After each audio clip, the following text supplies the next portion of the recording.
Hello, my name is Dr. Margot Hedenstrom, and I'm going to go through quality and accessibility. They're not mutually exclusive in the journey to review all of online courses in an organization. This is going to talk about my experience through a mandated course review process for online courses.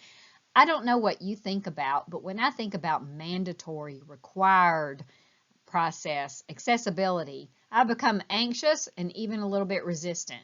Why do I need to review my courses? I thought my courses were pretty good when I started this process, but I didn't realize that I really did have a lot to learn. These are the course objectives that we'll go through in our next few minutes together. We're going to talk about our process, the key components, lessons learned from a faculty point of view, mine, and then talk about how you can organize your course content based on the review process, and how we can continue to grow as faculty, looking at ways we review, self-reflect, have peer review, and other ways to continue learning in this process. So my organization, I'm part of Kennesaw State University in the Atlanta, Georgia area. We're an R2 university with about 43,000 students. We also have two campuses, 180 degrees. I teach in the nursing program. We have graduate and undergraduate nursing. In our undergraduate program, our goal is to graduate 500 students a year, and we're progressing toward that goal. So we have a very large program. Quality and accessibility review. It was time consuming. It was. I felt like initially it was really not needed. I was pretty good, right? I came from practice. I had a lot of experience. I felt like I was a pretty organized faculty member. Well, kind of what's relevant is this Johari window. There's a lot of things we think we know, that we think we do well, that we might not do as well as what we think. And this was one of the things that I learned.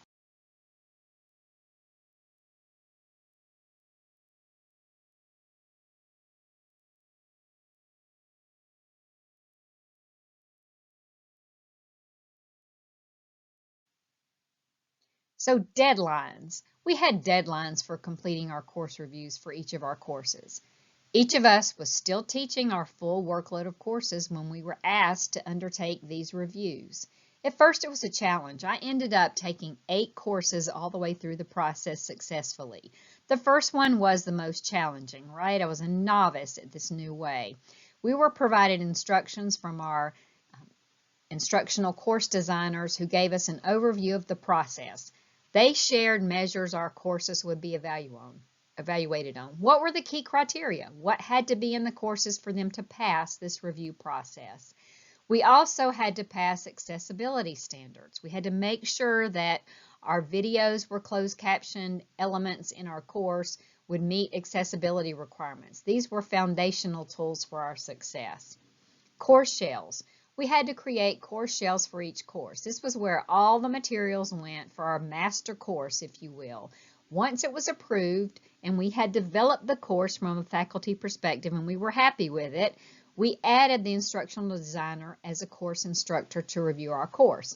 A few of our colleges also had a built-in peer review process where they added peers into the process. So we had a self-evaluation process, in many cases a peer review process, and then the instructional designer reviewed the course too. And then at the end of this, we can share these master courses with our colleagues who might be looking to teach and to make sure we have things that are more consistency for our students. The scoring was based on certain criteria. The instructional designers developed the criteria, and then we had core requirements that your course had to score not only in the high 80s to be passed so that it could be provided as a fully online course and approved and entered into the system for students to register. And it also had to have core components that were mandatory to meet. For example, accessibility. The objectives had to be in alignment with the course. So everything had a score, and then certain scores on the list were also mandatory. So I was a bit resistant. I did have success, but it was a learning curve for me personally and professionally. So focus and organization. I really feel like that one of the big lessons for me coming out of practice, going into academia just a few years ago, I had to make sure the course syllabus, the course objectives, and the module objectives were all in alignment. Now, some people probably do this automatically when they've been educators a long time, but especially people who are new, this was a big aha moment to me. I thought I'd done a pretty good job of that, but I realized by doing this methodically, all my courses weren't in full alignment. This caused me a lot of angst. I mean, we all want to be good faculty, right? That's why we go into this profession, to teach other people. So this to me was something that I learned a lot about. Organization. The organization of my courses I thought was pretty good. And as I went through this process, I started visualizing myself more. Okay, a student navigating my course, how will it look? I could see the content was not fully aligned. You couldn't get into you could go on the home page, but you might have to search for assignments and everything. I organized things into modules. I had 3 to 4 modules in each of my courses, and then the home page was probably the biggest improvement for me during the process. I added some widgets to the home page, links to the home page, and then within the modules of my course, I had all of the content, including any discussions that were required, any assignments. And I know this is a small page here, but you can see this is an example of how the after view was, and everything related to a certain module was housed within that module, including the assignments for the course and then the assignments for each module. So students did not have to look for that as I had made those revisions. Accessibility. Accessibility was a challenge. You know, we have always had students who needed extra help, and I was always good to make sure any students with specialized needs that were communicated to me, but my organization started purchasing tools and software to help in our journey towards increased accessibility, and also provided faculty courses for our learning and accessibility basics and standards. So I've been able to participate in some of those programs, and even though I learned about it, I don't think I had applied all that I learned to my courses. It was intimidating at first. I thought my materials were easy to use. The first time I did a universal design checker and checklist within D2L, my score was pretty low. I felt like a terrible instructor at this point. I really then drilled down into that universal design report that's available in D2L and started to look at where did I need to make improvements? What in my course was accessible, what was not? So closed captioning all of my videos was a lengthy process. Also, I needed to look at my materials in PowerPoint and in Word. I used tools within those applications to check for accessibility and made a lot of edits to the way my courses were formatted, the way the documents were structured and formatted. And I feel like this was a huge improvement. And I also feel like the closed captioning also helps now anyone else who might want to read captions as well as listen to the video. So that was a huge improvement, but it was definitely, for me, a very large undertaking. So quality and scoring. Did I meet the required grade? That was one of the things I wanted to know. You know, we all looked at each other's work. I looked at my own work, but now I had to look at myself from the viewpoint of a student, and then also as another faculty member looking at my course. If I was looking at my course as another faculty, how would it be? Would it be organized? Would it be accessible?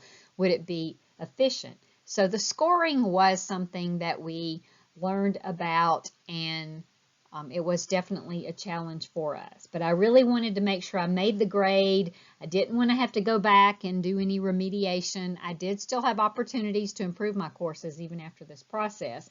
But I really feel like this was a good opportunity for me to also be graded and evaluated by others. So 8 courses later, there was a lot of growth that I feel like I have. It was humbling, but each time I offer my courses, I try to look at how do the students see this work? If I were a student looking at the course, what would it look like and how would it be? I continue to learn. So the goal is really progress, not perfection. This is my entire way of thinking now about my role as a faculty member. Continued progress. I'll never be as perfect as I want to be. Will any of us? But I'm going to keep trying. If my courses have the best content in the world, but they're not accessible and organized for my students, it really doesn't matter how great my content is, does it? I won't be effective.